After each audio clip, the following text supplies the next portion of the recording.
Chapter 9, Initial Public Offerings, Section 9.1, The Lure of the New. In this section Mr. Parikh says that in our quest for the latest and greatest, we often succumb to the allure of the new, be it in fashion or investing. This tendency, driven by the belief that new is inherently better, can lead us astray. Mr. Parikh cautions against this mindset, drawing parallels between our choices in personal consumption and investing. The chapter emphasizes the pitfalls of blindly following trends, particularly in the context of initial public offerings. While some investors may strike gold with IPOs, evidence suggests that winners are scarce, and emotional decision-making often trumps rational choices in the stock market. Section 9.2, The Indian IPO Scenario. Mr. Parikh delves into the dynamics of the Indian IPO landscape, shedding light on the motivations behind companies going public, ranging from raising capital for expansion to opportunistic moves during bullish market conditions. The cautionary tale serves as a reminder of the risks associated with IPO investments, especially during speculative market phases. Section 9.3, The Economics of an IPO. In this section Mr. Parikh unravels the economics behind IPOs, emphasizing the pivotal role of market conditions in determining IPO success. Mr. Parikh outlines how companies aim to maximize IPO prices, often timing their offerings during bullish phases when investors are willing to pay a premium. The discussion challenges the common belief that investing in the new is a foolproof strategy, citing historical instances of IPO booms and subsequent market downturns.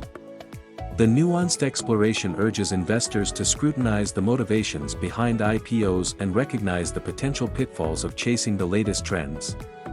The author vividly recounts the late 1990s technology boom and its impact on IPOs, highlighting the herd mentality that prevailed. The narrative exposes the pitfalls of blindly investing in the new economy, where extravagant valuations led to substantial losses for many investors.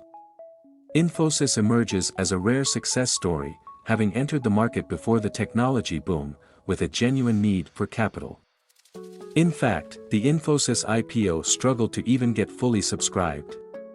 The cautionary tale underscores the importance of discernment in the face of market hype. Mr. Parikh further discusses the 2006-2007 frenzy in the financial and real estate sectors, marked by a surge in IPOs. The author dissects the subsequent market dynamics, revealing the stark contrast between a handful of IPO winners and a multitude of losers. The cautionary examples of real estate companies experiencing drastic stock value fluctuations underscore the inherent risks in IPO investments, challenging the notion that IPOs are a guaranteed path to profit. Section 9.4, The Initial Risk Takers. In this section, Mr. Parikh delves into the paradox of innovation and risk-taking in investing. Contrary to the assumption that IPOs, representing the new, outperform, evidence suggests the opposite in the long run. Mr. Parikh questions the rationale of venturing into innovation and risk through IPOs without substantial rewards. Mr. Parikh further sheds light on the wealth creation process, where initial risk takers, from angel investors to venture capitalists, play a crucial role. The narrative underscores the importance of long-term holding, unraveling how IPOs are strategically timed by early investors like the founder, angel investors, venture capital and private equity firms to exit during bullish markets through an IPO, hence, reaping rich rewards for their early-stage risks. Section 9.5, Psychological Errors. In this section, Mr. Parikh explores the psychological nuances influencing IPO investments. Let's discuss these, one by one. A. Base rate information. The author exposes the pitfalls of relying on singular information and the tendency to extrapolate recent events in decision-making. He emphasizes how investors, swayed by bullish markets, often overlook base rate information or historical statistics when considering IPO investments. The discussion sheds light on the psychological biases that lead to blind investments in IPOs during bull markets, fueled by a selective recall of only the successful IPO stories. B. Underpricing heuristic. Mr. Parikh challenges assumptions about intentional underpricing in IPOs and reveals the complex interplay of market sentiment, management judgment, and investor expectations. It is the fear of IPO failure which can drive underpricing, influencing the initial euphoria. The author also acknowledges exceptions, such as TCS, which at the time of its IPO, had deliberately left a lot of value on the table for IPO investors. See, Recency and Herd Instinct. Mr. Parikh discusses the influence of recency and the herd instinct in IPO investments, drawing parallels with historical examples like the Morgan Stanley Mutual Fund launch in the early 1990s, which saw investors joining the bandwagon like a herd, and later these investors suffered heavy losses, but Morgan Stanley Mutual Fund Company earned handsome profits because of huge demand for their new fund launch. Hence, Mr. Parikh emphasizes the need for investors to resist succumbing to the herd mentality and to approach IPOs with a discerning eye. Anchoring. Initially in India, the pricing of IPOs was done by Controller of Capital Issues. During this time, IPO investors made huge profits as the pricing of the IPO was controlled and regulated by the Controller of Capital Issues. However, today, it is not the case, and SEBI mandates IPOs to be priced by companies at market rates. Hence, if something is priced, as per market rate, there should not be a frenzy for it. But still, investors often cling to past practices and perceptions when it comes to IPOs and fail to adapt to evolving market dynamics, which makes them incur losses. Representative heuristic. Mr. Parikh says that if investors have made money in a couple of IPOs, then other IPOs become representative of profitable IPOs.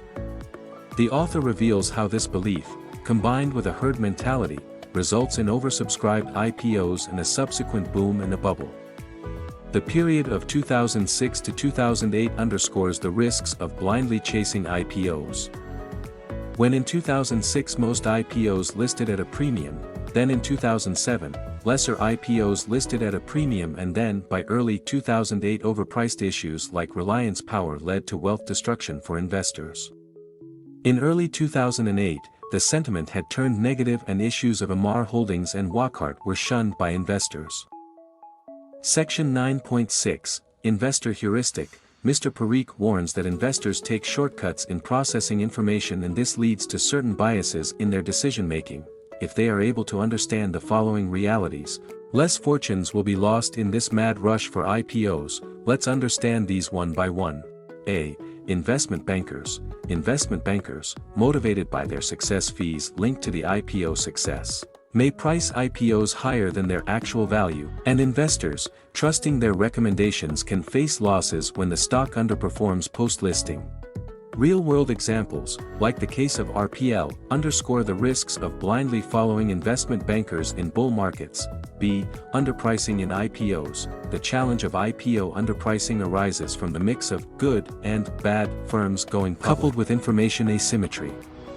According to Rock's 1986 winner's curse model, informed investors capitalize on underpriced issues, leaving uninformed investors facing the winner's curse.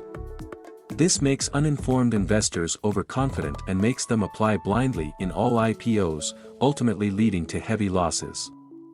The market dynamics, particularly in India, contribute to IPOs being consistently underpriced on average, compensating for uninformed investors. C. Market pricing misconceptions.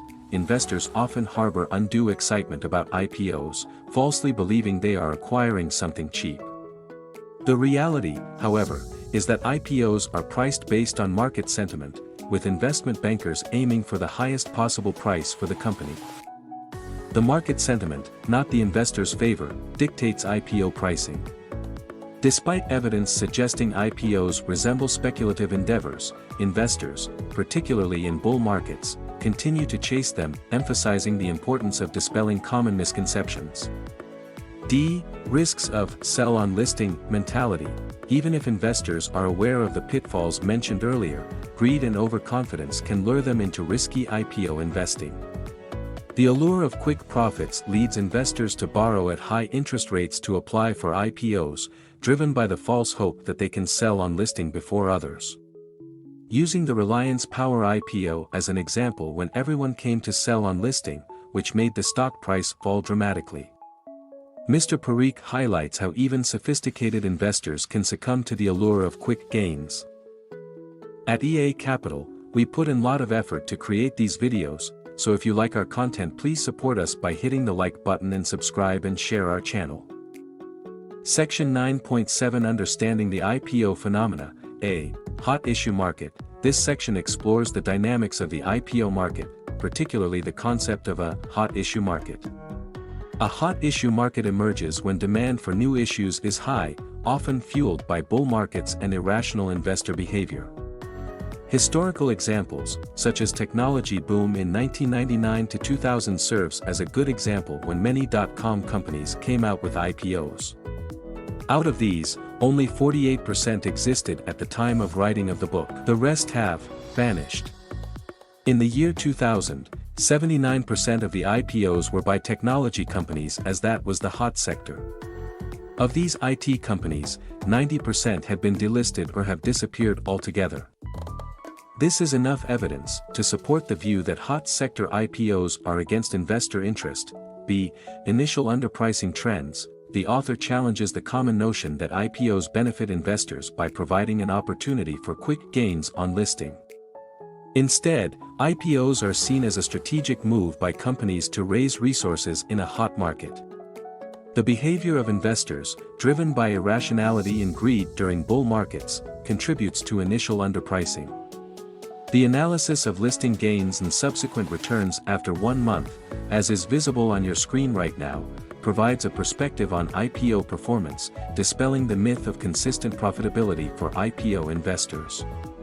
It's clearly visible that after 1 month of listing, majority of the IPOs traded in negative territory.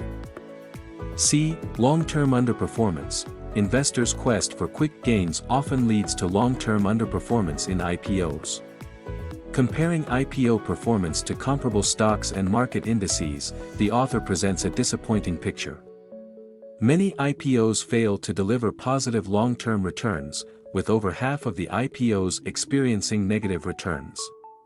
The analysis emphasizes the importance of timing in IPO investments, suggesting that the best opportunities may arise during bear markets, contrary to common investor behavior during bull markets. Section 9.8 Conclusion. Contrary to the perception of IPOs as lucrative investment opportunities, data proves that IPOs often work against investors' interests. IPOs are strategically offered during bullish times by most companies when companies can maximize valuations, and evidence suggests that only a few IPOs reward shareholders.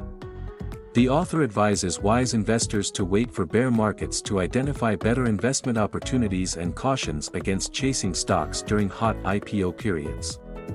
The key takeaway is to avoid being swayed by market trends and to focus on paying the right price for sustainable, long-term returns.